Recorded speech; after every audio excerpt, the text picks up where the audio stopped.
महाराज कैसे बुला लेते हैं जाती है और वह सिद्धियां और नवनिधि के दाता सिद्ध है।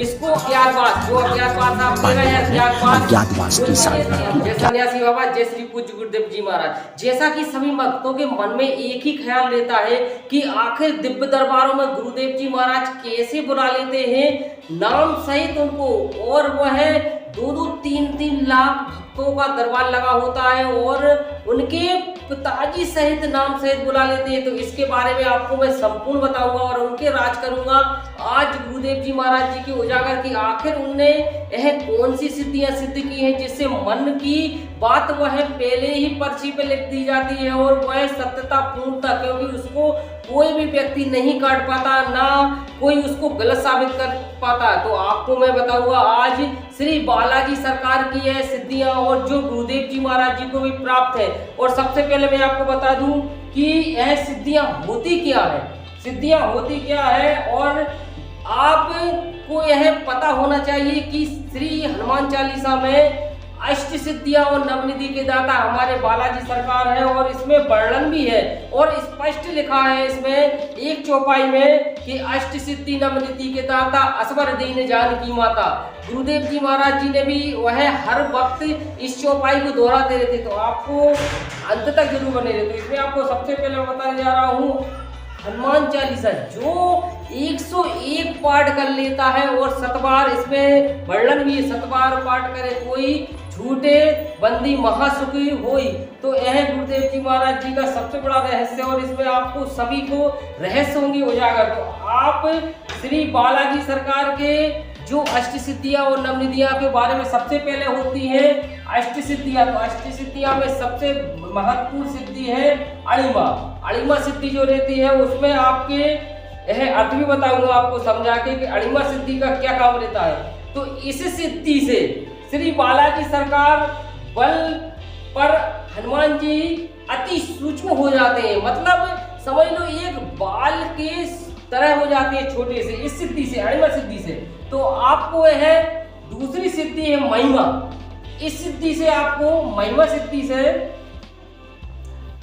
बल पर हनुमान जी कई बार विशाल रूप बना लेते हैं। अणिमा जैसा कि मैंने बताया अणिमा सिद्धि से अति सूक्ष्म हो जाते हैं और इसी की दूसरी सिद्धि है महिमा जिससे अति बलवान विशाल काय एक अपना शरीर धारण कर लेते हैं श्री बालाजी सरकार। और तीसरी आती है गरिमा सिद्धि। यह सिद्धि से आप श्री बालाजी सरकार इस सिद्धि से स्वयं भार किसी के पर्वत के समान बना सकते हैं। और यह सिद्धियां जो गरिमा सिद्धि में सबसे मेन चीज इसमें इतना विशाल काय हो जाएगा कि लगभग लाखों टन वजन हो सकता है आपके अपने स्वयं श्री बालाजी सरकार धारण करते हैं जब, तो यह इतने ही विशाल काय हो जाते हैं। और चौथे नंबर की लघिमा सिद्धि। लघिमा सिद्धि सिद्ध करने से आपको स्वयं इतने हल्कापन हो जाएगा कि वह नदी में भी मतलब किसी भी समुद्र नदी में भी ऑटोमेटिक तैरते हुए नजर आएंगे आप। तो इसमें लघिमा सिद्धि का यह उपयोग है और यह लघिमा सिद्धि की विशेषता है। और इसके बाद आती है प्राप्त।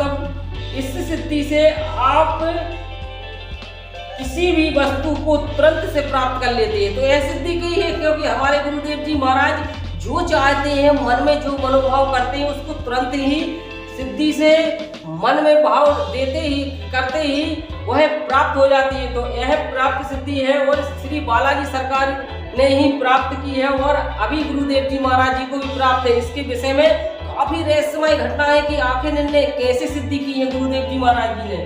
तो प्राप्ति सिद्धि के लिए आपने मैंने बता ही दिया आपको कि इसमें अति सूक्ष्म वस्तु तुरंत ही प्राप्त कर लेते हैं और पशु पक्षी की भाषाएं आप सबसे इसे प्राप्ति सिद्धि का ये मैं बता रहा हूँ।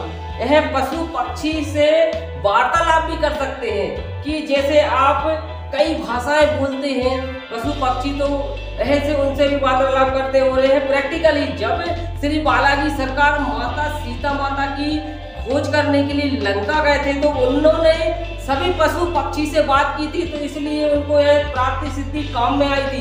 तो और छठवीं सिद्धि है प्रागम्भ का सबसे है कि इस सिद्धि से श्री हनुमान जी पृथ्वी पाताल गहराई तक जा सकते हैं। यह सिद्धि से प्राकल्पिक सिद्धि से हनुमान जी श्री बालाजी सरकार इच्छा पूर्ति जहां जाना चाहे वहां जा सकते हैं, पाताल की गहराइयों में जा सकते हैं और आकाश की ऊंचाइयों तक जा सकते हैं और मन चाहे समय तक पानी में जीवित रह सकते हैं। श्री बालाजी सरकार की यह छठवीं सिद्धि है पराक्रम। यह सिद्धि से बालाजी सरकार को सिद्धि की है उन्होंने और यह सिद्धि आप भी सिद्ध कर सकते हैं। इसके उपाय भी मैं बताऊंगा कि कैसे इसको आप सिद्ध कर सकते हैं। तो सातवीं सिद्धि है इष्ट। इस सिद्धि से मदद से हनुमान जी ने देवियों को शक्ति प्राप्त की है। तो माता जानकी ने जो सिद्धियां हैं, 8 सिद्धियां और निधियां जो दी हैं, प्रदान की हैं श्री बालाजी सरकार को, इसमें से इष्ट सिद्धि है जो से मदद से हनुमान जी ने देवियों को शक्ति प्राप्त की है, क्योंकि उनको भी शक्तियां प्राप्त हुई हैं। और सबसे आखिरी और लास्ट सिद्धि है वर्तित्व सिद्धि।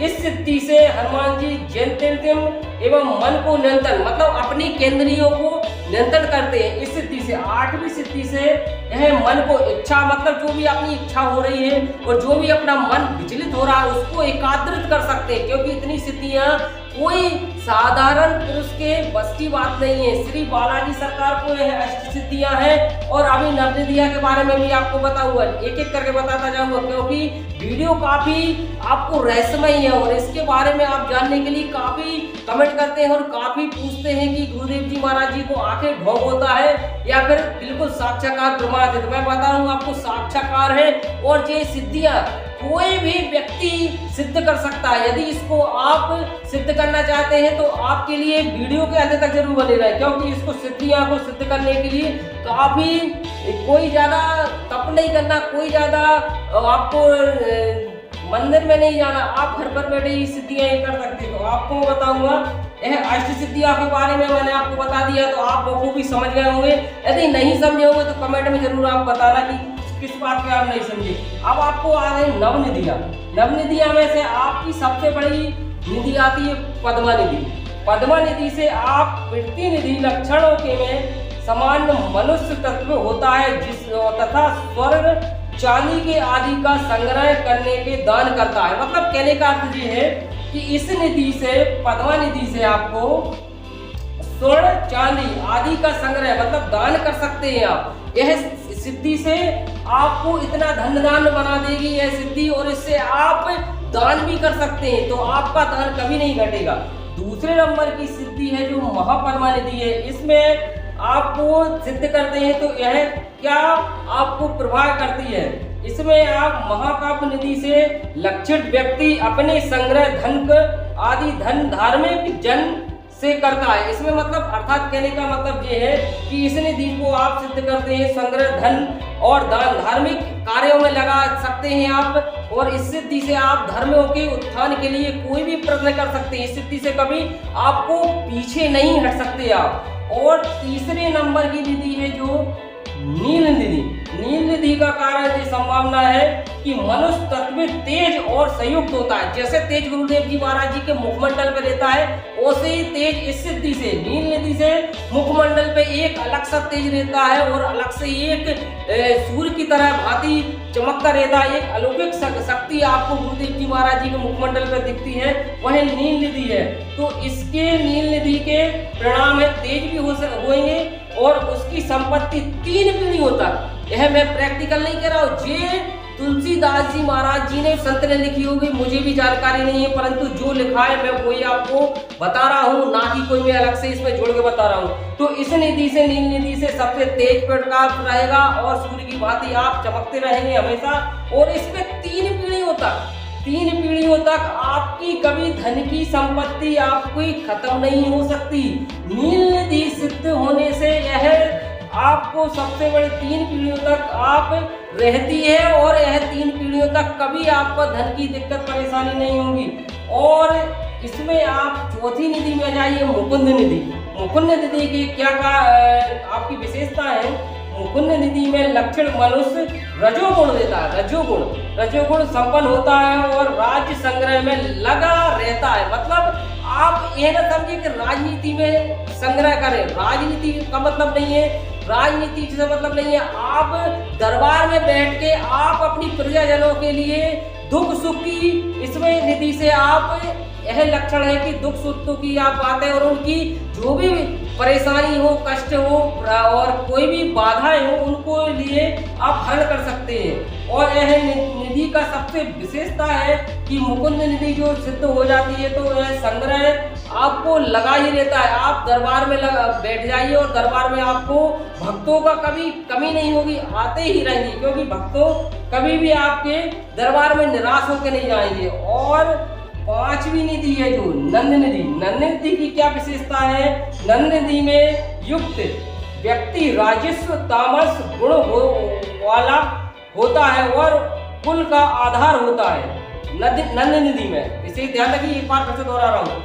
नंद निधि में व्यक्ति राजस्व और तामस गुण वाला होता है, वही कुल का आधार होता है। मतलब कुल अपने परिवार का आधार बनता है इस निधि से, नंद निधि से कुल का आधार बनता है और कभी भी उसका कुल विक्षण नहीं होता, मतलब उसका कुल कभी धराशायी नहीं होता है। और इसमें आती है छठवीं जो है मकर निधि। मकर निधि के भी काफी विशेषता है। मकर निधि में संपन्न पुरुष अस्त्रों तथा संग्रह करने वाला होता है, मतलब अस्त्र और शस्त्र से भी लड़ने के लिए पीछे नहीं हटता मकर निधि में। मकर निधि की काफी फल रूप है, पर थोड़ा संक्षेप में समझा रहा हूँ क्योंकि वीडियो काफी लंबी हो जाएगी तो आपको एक एक करके देखने में काफी दिक्कत होगी। परंतु यह सिद्धियां ही सिद्ध है, इसको आप बेवकूफ की तरह ना समझे, क्योंकि मैं यहाँ पर आपको बता रहा हूँ ये प्रैक्टिकली है और इसको आप भी सिद्ध कर सकते हैं। और इसके बाद आती है आपकी कश्यप निधि। कश्यप निधि के विशेष फायदे हैं। सबसे पहले तो मैं अपनी अंतरात्मा से बताऊं आपको, कश्यप निधि यदि कोई उंगली में धारण करता है तो उसकी कभी धन की कमी नहीं आती। कश्यप निधि के ये लक्षण है। परंतु अभी एक लक्षण और बता रहा हूँ, इसमें व्यक्ति को तामस गुण, कश्यप निधि में तामस गुण वाला होता है। मतलब तामस मतलब तेज, ये मत समझ लें तामस मतलब अहंकारी घमंडी, घमंडी नहीं। इसमें तामस मतलब होता है तेज की तरह, सूर्य की तरह तेज रहता है और किसी भी बात का अपने आप सटीक उत्तर देने पर पीछे नहीं हटता। तो इस निधि से यह होता है। और इसके बाद आती है शंख निधि। शंख निधि की विशेषता है, हर घर में शंख तो विराजमान रहते हैं और इसमें रहना ही चाहिए, क्योंकि शंख निधि की सबसे बड़ी विशेषता ये है कि शंख निधि एक पीढ़ी ही चलती है, एक पीढ़ी ही चलती। आप शंख निधि को केवल एक पीढ़ी ही सिद्ध कर लेते हैं तो एक पीढ़ी ही आप उसको सिद्ध करे रहेंगे। इसके बाद अर्थात हो सकता है आपके परिवार में कोई करे तो वो नहीं होगी, एक पीढ़ी चलेगी शंख निधि। और इसके बाद आती है लास्ट और अंतिम निधि, वो है खर्व निधि। खर्व निधि वाले व्यक्ति कभी स्वभाव से मिश्रित फल दिखाई देते हैं। एक बार फिर से दोहरा रहा हूँ, खर्व निधि वाले व्यक्तियों के स्वभाव में मिश्रित फल दिखाई देते हैं। मतलब इसका अर्थ ये है कि मीठा के समान, मीठा हमेशा मीठा बाकी निकलेगा। आप कभी भी कितनी क्रोधित पहुंच जाए पर खर्व निधि वाले हमेशा मीठा ही बोलेंगे। मिठाई आपको ऐसे लगेगा जैसे फूल की भांति, शक्कर की भांति आपको यह बोल रहे हैं। तो यह निधियां हैं और इसके प्रकार में मैंने बताया। और इसमें श्री बालाजी सरकार को यह सिद्धियां माता जानकी माता ने दी थी। और यह सिद्धियां जानकी माता ने क्यों दी थी, इसका मेन रीजन और मेन कारण यही है कि यह अष्ट सिद्धियों के कोई भी सिद्ध कर नहीं सकता, परंतु गुरुदेव जी महाराज जी ने अज्ञातवास, जो अज्ञातवास आप कह रहे हैं, अज्ञातवास बोलते रहते हैं हर कथाओं में कि हम अज्ञातवास गए हैं। 8 वर्ष की आयु में उनको प्रेरणा होती रही कि अज्ञातवास जाइए, अब अज्ञातवास जाइए। तो यह हनुमान चालीसा का आपकी मैं वर्णन करने बता रहा हूँ, उसमें आपको बोल के ही बता दे रहा हूँ कि हनुमान चालीसा को सिद्ध करने के लिए केवल आपको एक काम करना है। हनुमान चालीसा सिद्ध करने के लिए इस अज्ञातवास की साधना से 8 बार हनुमान चालीसा करें आप। और जीत इसमें सबसे मेन और अहम ध्यान जरूर रखें कि सबसे पहले आप अपने मन को स्वच्छ रखें, किसी भी दुर्भाव को, दुरुपयोग को अंदर प्रविष्ट ना होने दें, क्योंकि जब हनुमान चालीसा आप करेंगे तो आपको एक अलग ही केंद्रित रहेगा और एक अलग ही आपको अनुभूति होगी। आप एक हफ्ते केवल 7 दिन हनुमान चालीसा आप करके देखें और आपको खुद ही प्रैक्टिकल हो जाएगा कि कोई हमारे पीछे, कोई हमारे ऐसी एनर्जी दे रहा है, कोई शक्ति ऐसी दे रहा है कि किसी से आप पहाड़ से भी टकरा जाएंगे तो पहाड़ भी आपको आखिरी को हिल जाएगा और आपको छोड़ रास्ता उसको पहाड़ को भी देना पड़ेगा। तो ऐसा हनुमान चालीसा जो सिद्ध कर लेता है और उसको कभी भी किसी बात का डर नहीं रहता और ना ही कोई राक्षस प्रतीत का नहीं रहता, क्योंकि वह ऐसी हनुमान चालीसा सिद्ध करने के बाद ऑटोमेटिक आदमी में और ऑटोमेटिक एक बल अधूरित रहता है जो साक्षात बालाजी सरकार का हमें प्रतीत करता है कि हमारे रक्षक बालाजी सरकार है, तो फिर किस बात की डर है। तो इसीलिए जय सिया राम, जय बागेश्वर। हाँ, यदि वीडियो आपको अच्छी लगी हो कृपया वीडियो को लाइक करें, शेयर करें और कमेंट में जरूर जय सिया राम जरूर लिखें। इसी के साथ जय सिया राम, जय बागेश्वर धाम। मिलते हैं नई वीडियो में और नए कहानी के साथ।